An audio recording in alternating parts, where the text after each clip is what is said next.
मत्ती 4 उसकी एक आयत को मैं पढ़ूंगा, आप उसे सुनेंगे, अपनी बाइबल को खोलेंगे।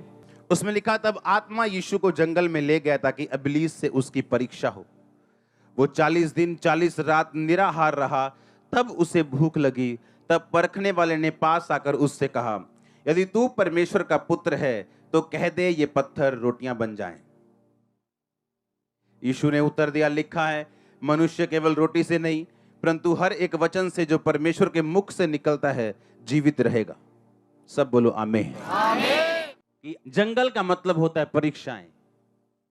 जंगल का मतलब होता है ऐसा स्थान जहां आपका विश्वास परखा जाएगा, आपको टेस्ट किया जाएगा, आपकी जेन्युइनिटी को परखा जाएगा।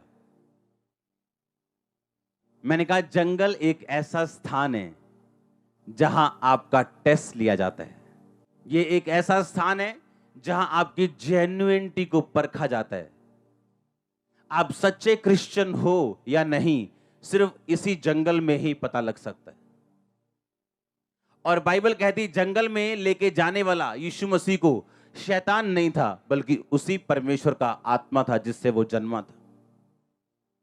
परमेश्वर की आत्मा ने, बाइबल में लिखा, मत्ती में पढ़ते हैं तो थोड़ा अलग लिखा, लूका में पढ़ते हैं, अलग अलग पुस्तकों में पढ़ते हैं तो उसमें लिखा फोर्सफुली, धक्के के साथ पवित्र आत्मा ने यीशु मसीह को जंगल की ओर भेजा।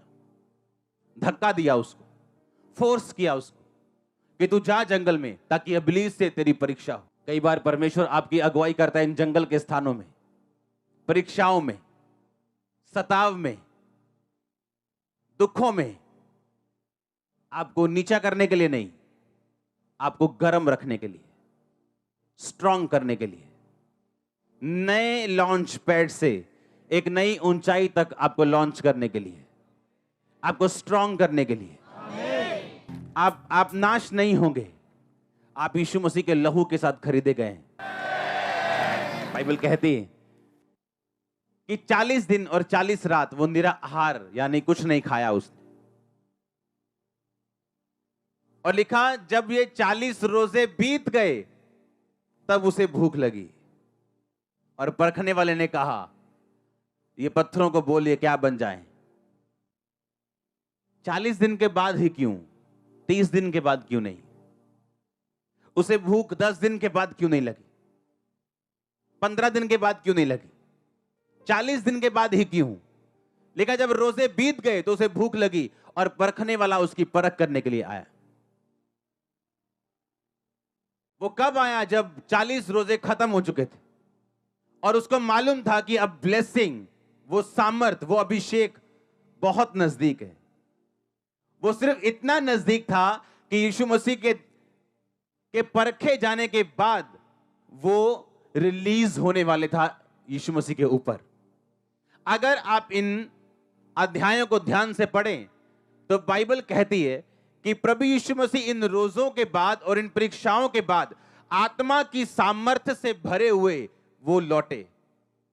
यानी इन रोजों में यीशु मसीह को सामर्थ्य मिली थी, अभिषेक मिला था। और शैतान ये बात जानता था कि 40 रोजे सक्सेसफुली पूरे हो चुके हैं, अब इन्हें खत्म कैसे करूं या मैं इन्हें व्यर्थ कैसे करूं। कई बार जब आप अपने लाइफ के पॉइंट में होते हो, आपका ब्रेक थ्रू नजदीक है, आपकी ब्लेसिंग बड़ी नजदीक है, पर आप देखते हो कि ये क्या हो रहा है, ये मुश्किल मुझे क्यों आ रही, ये ऐसा मेरे साथ क्यों हो रहा है, ये ट्रबल अब मुझे क्यों आ रहा है। वो इसलिए कि शैतान देख चुका है कि आप पे ब्लेसिंग सिर्फ अब 1 इंच का फासला रह चुका है।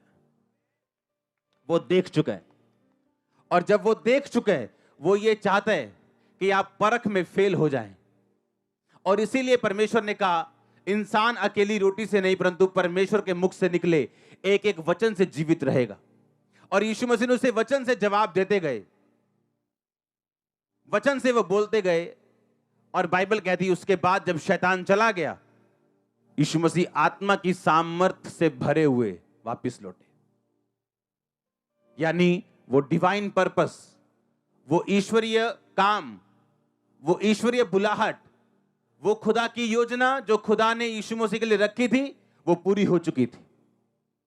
इसका मतलब अगर आप यीशु मसीह के संतान हैं, आपके लिए भी एक प्लान है परमेश्वर का। उसका आपके लिए भी एक डिवाइन योजना है, ईश्वरीय योजना है। वो पूरी कैसे होगी? जब आप अपनी परीक्षाओं में सफलता के साथ पास हो जाएंगे। और याद रखो, जब शैतान सबसे गर्म हो, आपका ब्रेक थ्रू सबसे नजदीक है। जब आपकी परीक्षा, वो बीमारी हो, सताव हो, गरीबी हो, जब टॉप पे चली जाए, तो याद रखना मेरी बात, अगला दिन आपकी लाइफ का सबसे सुंदर होगा। आपको ये याद रखना है कि जब शैतान पूरे फुल फॉर्म में आपके पीछे, आपका ब्रेक थ्रू बहुत नजदीक है, बहुत ज्यादा नजदीक, आपकी सांस से करीब है। वो मैं आपको स्पिरिचुअल, आपको मैं आत्मिक रीति के साथ बता रहा हूं, आपको प्रोफेटिक रीति के साथ बता रहा हूं। आपकी टेस्टिमनी आपके करीब आ चुकी है। आपको अपनी अंदरूनी आंखों के साथ उसे देखना है। आपको इन शारीरिक आंखों से नहीं देखना। आपकी टेस्टिमनी बहुत करीब है। इसीलिए शैतान डरा हुआ है, इसीलिए वो घबराया हुआ है। वो आपको डिस्ट्रैक्ट करना चाहता है, आपको आकर्षित करना चाहता है, आपके ध्यान को भटकाना चाहता है। पर आपको कूल रहना है, बी कूल रहना है, कूल बेबी। क्या करना है? कूल रहना है, कूल, क्योंकि टेस्टिमनी बहुत बड़ी आने वाली है आपकी। आपने यही बात याद रखनी कि 40 दिन के बाद ही क्यों, जब उसे 40 दिन के बाद ही भूख क्यों लगी, और परखने वाले ने 40 दिन के बाद ही उसे क्यों परखा, और आत्मा ने उसे भेजा जंगल में, जा और तेरी शैतान से परीक्षा हो। ऐसा क्यों, वैसा क्यों? अगर आप यीशु मसीह के साथ सिंसियर हैं, सिंसियर, हां, अगर आप बिल्कुल सिंसियर हैं, आप फेथ में बने रहेंगे और कभी क्वेश्चन नहीं करेंगे। अगर आप सिंसियर हैं, अगर आपकी वॉक, अगर आपका चाल यीशु मसीह के साथ अगर सिंसियर है, आप क्वेश्चन नहीं करेंगे।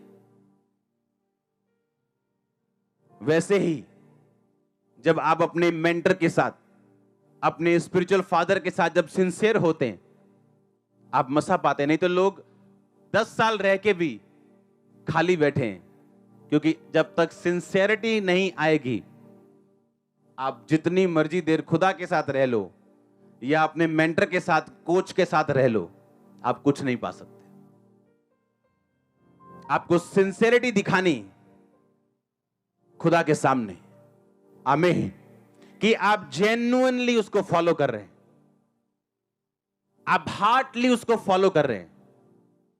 एक प्रेशर, एक दुख, एक झटका आपको परमेश्वर से हटा नहीं सकता। अगर शैतान आपको बीमार करने की कोशिश करेगा और आप खड़े रहेंगे, तो हीलिंग की नदियां भी परमेश्वर बहाएगा। अगर वो एक बंदे को आपके खिलाफ खड़ा करेगा और आपकी बेइज्जती करेगा, खुदा 10 लाख खड़ा करके आपकी इज्जत करेगा।